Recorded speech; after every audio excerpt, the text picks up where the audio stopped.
Hello and welcome to Mastering Microsoft Excel video series. This is video number 30 where we're going to talk about the rounding functions available in Microsoft Excel.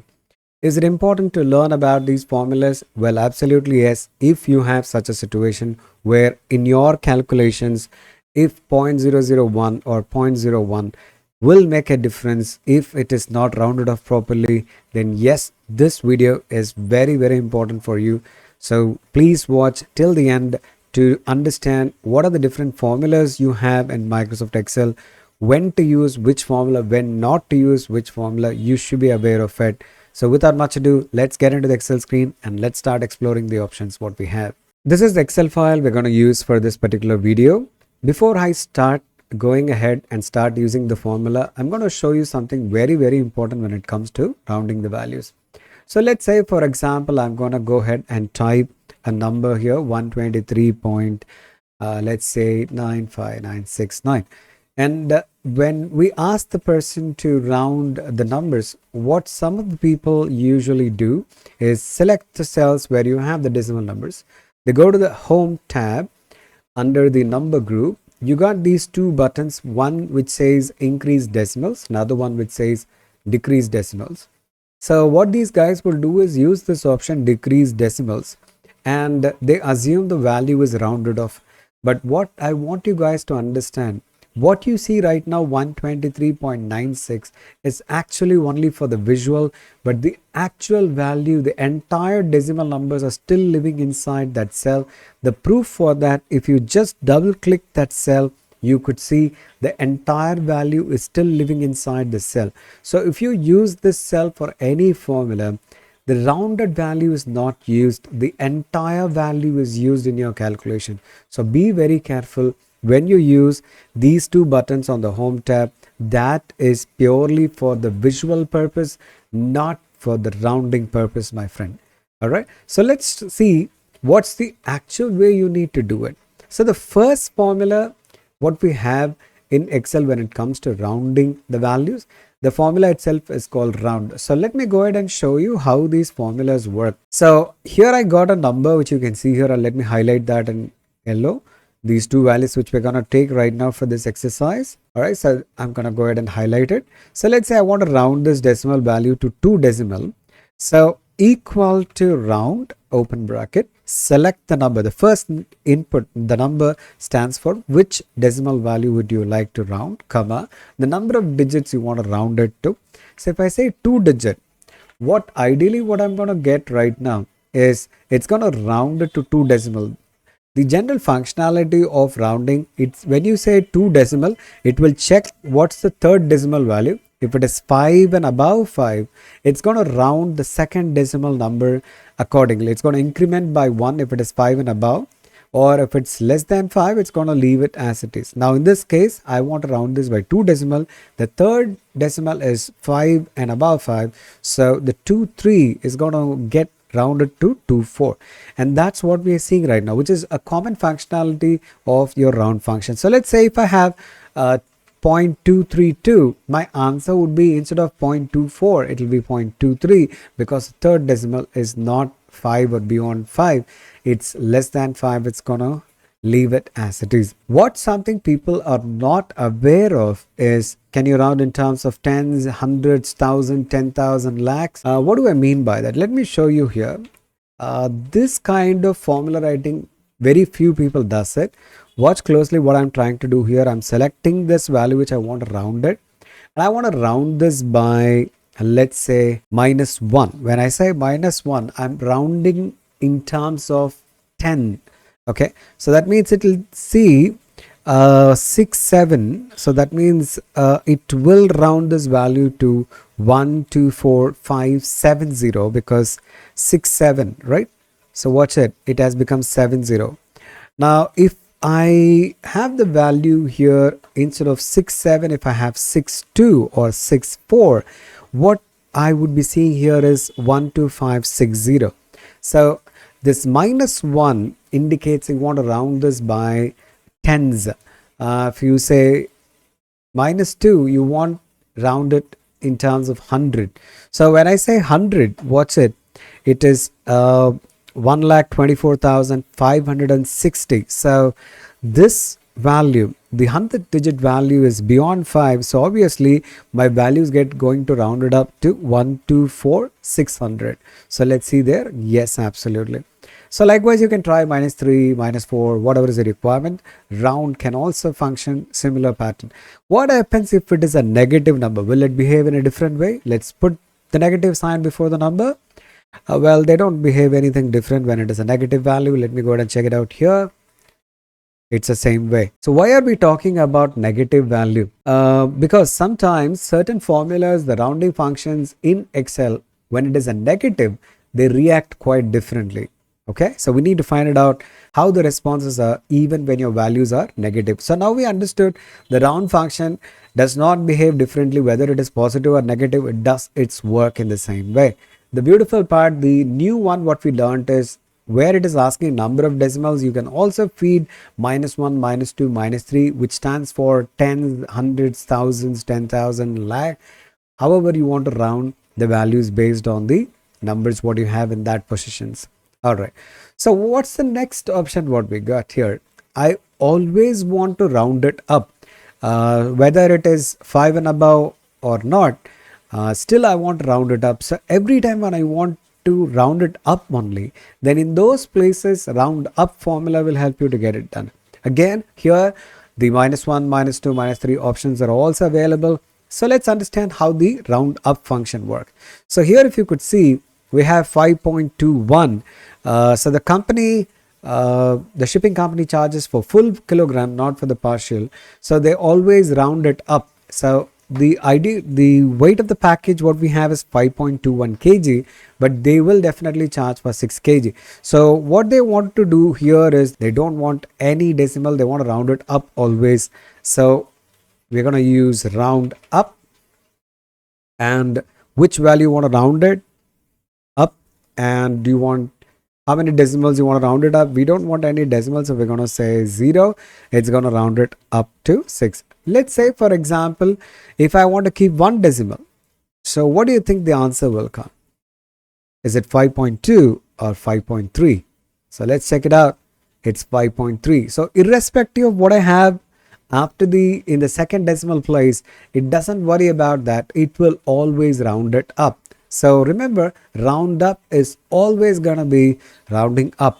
Okay, so technically speaking, I want you to remember this picture like 0 in the midpoint, negative values on the left side, positive values on the right side. Round up will always move away from the 0. It will not move towards the 0. What do I mean by that? Even if you put a negative value, my friend, so -5.1, if I don't want any decimals, okay, so let's go here and I'm going to say I don't want decimals. Well, so remember that 0 is here, -1, -2, -3, you have 1, 2, 3, 4, 5, here you have it. So when I say -5.21 and round it up, when it is moving away from 0, so -5, -6, it's not -4. It's not moving towards 0, it's moving away from the 0. So remember this picture, 0 in the midpoint, -1, -2, -3, -4, 1, 2, 3, 4. Whenever you use round up, it will move away from the 0. Yeah. Whenever you use round down, it will come towards the 0. When it is simple round function, the number which is present in the next decimal place will decide whether it is moving towards or away. So there's no standard logic. It works based on the number available after the required decimal place. But whereas round up or round up always move away, round down always move towards 0. So that's what is happening over here. It's moving away from 0, -6. So here, let's go ahead and say we want to round it to the nearest 100. So round up. So they are asking you to round in terms of hundreds. Okay, so we're going to click here, and because it is 100, we're going to say -2. Okay, and when I hit enter, watch it, 523, ideally it should be 500 when I round it using the round function. But here, let's check out, because you're using round up, it's always moving away. Whether it is negative or positive, the answer is still same. So which you can observe here. Okay, so let's try the round down where moving towards 0. All right, so here I've got the values. Let me take this off and write the function. Okay, equal to round, and I'm gonna go ahead and round down is a function we're going to use, and I want to round this down. Okay, so here when I say I don't want any decimal places, ideally if I use a general round function, it will become 8, but when I say round down, remember it's going to move towards 0. Okay, 8 means you're moving away from 0, so it's going to round down, so it's going to come towards 0. So 7. Now check out here, if I'm going to divide this by 12, I got 20.83. I want to round this down. So what I can do is I can say, hey, round down this value by 0 decimals. So watch it. I got 20. So it's 20.83, but we got round down. It's moving towards a 0, not away from the 0. So that's how round down behaves it. Okay, so let's take another instance. So that means you're moving by 1, not by jumps or tens and hundreds. What if I want to round in terms of multiples? The closest value should be the multiples of 5, multiples of 25, multiples of 27, multiples of 34. So can I round in terms of multiples of something? So let's see what option we got here. So let's try those options. So whenever you want to round in terms of multiples, it is MROUND. Okay, M stands for multiples, so MROUND we're going to do it. So let's try MROUND, and they're saying can you round in terms of 20s? So I want to go ahead and select the value, comma 20. So what I mean by the 20 here is, can you round this 47 to the nearest multiple of 20? So the nearest multiple of 20 is at 47. We have 47 here. Is it 50 is the nearest multiple? No, 50 is not the nearest multiple, but 40, yes, it's a multiple of 20. So the answer is going to be 40. Suppose, let's say if I'm going to have 57 here, the nearest multiple of 20 will be 60. So I will get 60 there. So it will see which is the nearest value, which is a multiple of whatever number we are asking for, and that's what it's going to give. That's what it is going to give you as an answer. Okay, so take in this case, they're saying that we bill in terms of 0.25 hour. Here you got 1.82. We want to round this in multiple of 0.25. So 1.82. So it will see which is nearer. 2 is nearer or 1.75 is nearer, which is multiple of 0.25. If you see logically, 0.75 is very near compared to the number 2, because for 2 the difference is 0.18, but whereas for 0.75 the difference is just 0.07. So the nearest multiple of 0.25 for 1.82 would be 1.75. So watch this. We're going to go ahead and say MROUND, round this value to the multiple of 0.25. Okay, the nearest multiple of 0.25. And let's check out here, it is 1.75. That's the nearest value what we have. Okay, so that's MROUND. But the MROUND is always looking for the nearest multiple. Is it possible for me to always round it up, always round it down? That means always move away from the 0, always move towards 0. Is it possible for me to do that? So let's check out what do we have here to get it done. The formulas what we can use in those cases are CEILING.MATH and FLOOR.MATH. You do have a formula called CEILING, but it's a legacy formula. We're going to take the latest version formula, which is CEILING.MATH, because you got an option to do something when it comes to towards 0 or away from the 0. Ideally, rounding up means always moving away from the 0. Am I right? But when you use CEILING.MATH, you do have the option to decide whether you have to move towards 0 or away from 0. So let's see an example, you'll get it right now. So I'm going to choose that value to show you how generally a ceiling formula works. Select the value. I'm going to say, can you take it to the nearest multiple of 5? And for the 47, the nearest multiple of 5, is it 45 or 50? Remember, you're using ceiling, it's always rounding up. The easiest way to remember ceiling of a building, so think that it's always the top, rounding up. Floor of the building is always down, so rounding down. So we're using ceiling, so it's going to round it up always. So ideally, you're going to get the answer as 50 because 50 is closer than 45 because we're rounding up. What happens if it's a negative value? Is there an option to do something different? So let's say I want to use CEILING.MATH and I want to select this value. I want to round this to the multiple of 10.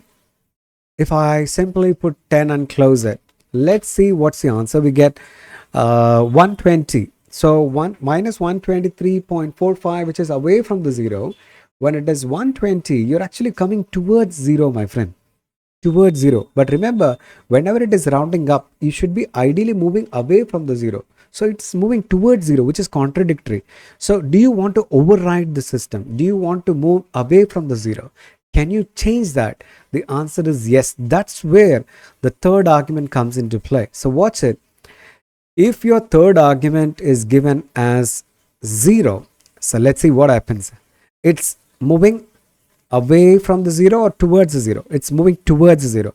Suppose if you want to move away from the 0. So let's say I'm going to use the same formula, same value, same multiple. But when I want to move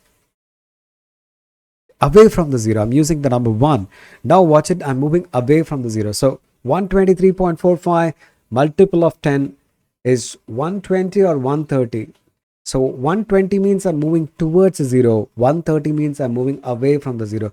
So when I want to round it up, which should be moving away from the 0, the third argument should be 1. If I want to move towards 0, then the third argument should be 0. Even though it's a rounding up formula, the beautiful part here is you can still override the system in using the third argument or by using the third argument. Okay, like CEILING.MATH, you got a formula which is for rounding down. Remember, rounding down means you're going to move towards 0 always, but because of the third argument, even in this function, you can decide whether you want to move towards or away. Okay, so let's see here. We're going to show you the normal way of using the function FLOOR.MATH. Select comma. I want to round it to the multiple of 5. Last time we got 50 because it is always rounding up. Now let's say I want to round it down always. So ideally we should be getting right now is 45. There we go. We got that. So now when it comes to the negative value, so can I move towards 0 or away 0? So let's write the normal FLOOR.MATH function. And I'm going to say, can you take it to the multiple of 10? And it's a rounding down function. That means it is going to move towards 0. So ideally you should get 120, but you're moving away right now. Okay, so let's go to the third argument here and let's put 0. So when you put 0, you're moving away from the 0. When you want to move towards a 0, so let's see what happens here. When you want to move towards 0, then the third argument will be 1. Now watch it, you're moving towards 0, which is the normal logic of your floor function. But if I don't feed anything here, the problem is if I don't feed anything here, because it's a rounding down function, it should move towards 0, but the contradictory part, it's not moving towards, it's moving away, which is really, really dangerous. So remember that the third input makes a huge difference when it comes to the CEILING.MATH or FLOOR.MATH. So when we talk about rounding functions, we got how many functions? First one is round, the second one is round up, the third one is round down, the fourth one is MROUND, then the fifth one is CEILING.MATH, and the sixth one is FLOOR.MATH. The first three is purely for the rounding functionality, which is general rounding logics, but the next three, which is MROUND, CEILING, and FLOOR, which is rounding in multiples. All right. So now let's say there are situations where people would say that, hey, I don't want the decimal at all. I don't want to consider the decimal values at all, then how do I manage it in that case? Now, if you do not want to consider the decimal at all in your calculation, then you got two approaches here. One is called INT formula, integer part of your decimal value. So this is my decimal value. I select it, and when I close the braces, integer part of this decimal value is 125. So some of the people always keep using INT when they want to ignore the decimal, but be aware INT works in a different way when you got a negative value. That is something very, very crucial to understand. Okay, so I'm going to go ahead and type INT on a negative value. So what ideally I should get is minus 123, correct? That's what I want to get if I want to get or ignore the decimal. So watch what happens here. Instead of giving me minus 123, it's moving away from the 0, and it is doing a different pattern which I didn't expect. Yeah, so please do not use INT function when you want to ignore the decimal, and if your data set is a combination of positive values and negative values, my friend. Okay, so what's the best function to go for irrespective of whether you have positive values or negative values? You simply want to ignore the decimals, then truncate, which is TRUNC, is the formula which you should be using, and it's going to ask you how many digits you want to truncate. I don't want any decimal at all. You can truncate a specific decimal places also without doing any kind of roundings.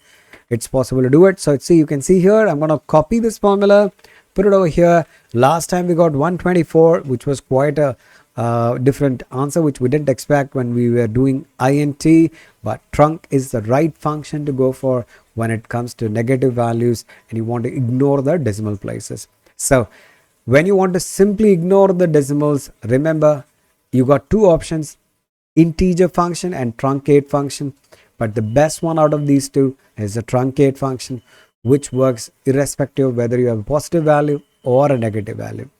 Alright, so we have come to the end of the video. I hope this video gave you useful inputs. We will catch again with another interesting input on Microsoft Excel World. Until then, take care of yourself. Signing off, Hariharan.